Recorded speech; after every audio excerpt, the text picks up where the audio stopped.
दोस्तों आज हम फिर से लेकर आ चुके हैं आज दिन भर की सभी ताजा बड़ी खबरें। फटाफट से एक एक करके आज हम आपको सभी खबरों की जानकारी देंगे, बताएंगे वीडियो में एक एक करके एक पूरी खबर को विस्तार से। लेकिन वीडियो को अंत तक जरूर देखें, वीडियो बनाने में हमें काफी मेहनत लगी है। वीडियो को एक लाइक जरूर कर दें। जी हाँ दोस्तों, पहली खबर में आपको बताएंगे किसानों की 2 मांगों पर सहमत, बाकी मुद्दों पर 4 जनवरी को होगी चर्चा। बता दें कि किसान नेता चौधरी हरपाल सिंह बेलरी ने कहा कि सरकार ने पराली और बिजली से जुड़ी 2 मांगे मान ली हैं। सरकार इन दोनों से जुड़े प्रावधान वापस लेने को सहमत हो गई है। बाकी 2 मांगे कृषि कानून निरस्त करने और एमएसपी पर गारंटी पर 4 जनवरी को चर्चा होगी।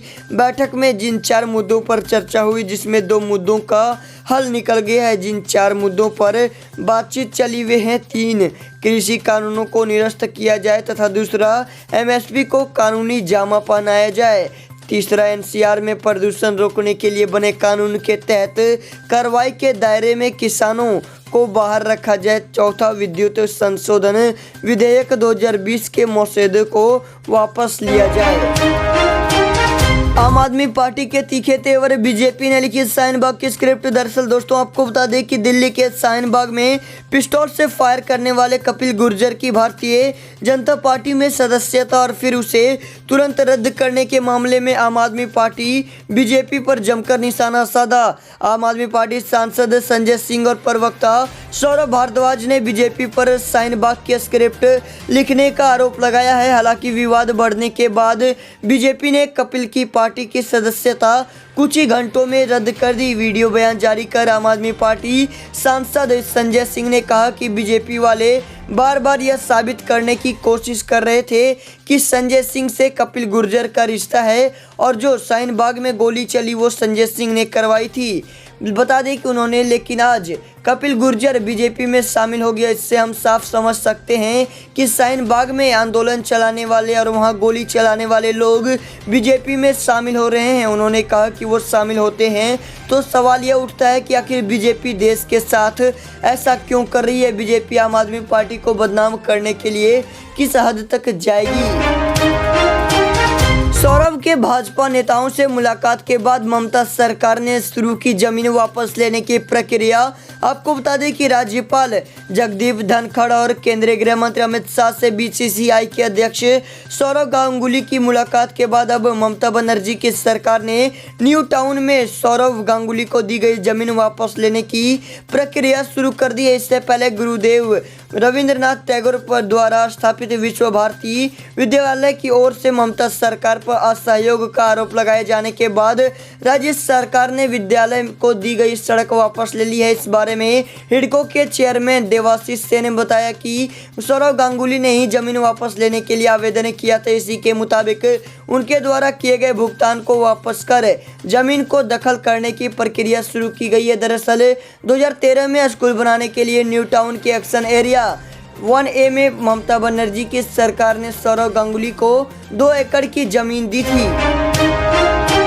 भाई दोस्तों बढ़ते हैं पहली खबर की ओर। आपको बता दें कि सरकार ने दी राहत, 15 फरवरी तक बढ़ी फास्टैग की डेडलाइन। आपको बता दें कि सरकार ने फास्टैग की डेडलाइन को लेकर वाहन मालिकों को थोड़ी राहत दी। अब देश भर में सभी 4 पहिया वाहनों के लिए फास्टैग की डेडलाइन 15 फरवरी 2021 तक बढ़ गई। इससे पहले NHAI की ओर से कहा गया था कि 1 जनवरी से कैश टोल कलेक्शन बंद हो जाएगा, लेकिन अब इसकी समय सीमा बढ़ा दी गई है। दरअसल फास्टैग को 1 दिसंबर 2017 के बाद से नए 4 पहिया वाहनों के लिए रजिस्ट्रेशन के समय ही अनिवार्य कर दिया गया था। इस पूरे फैसले को लागू करने के लिए सरकार ने केंद्रीय मोटर वाहन अधिनियम 1989 में संशोधन किया था। अब तक 2.20 करोड़ से ज़्यादा फास्टैग आवंटित किए गए हैं। एक्सपर्ट का मानना है कि कोविड-19 के कारण लोग कॉन्टैक्ट लेस ट्रांजैक्शन को ज़्यादा पसंद कर रहे हैं।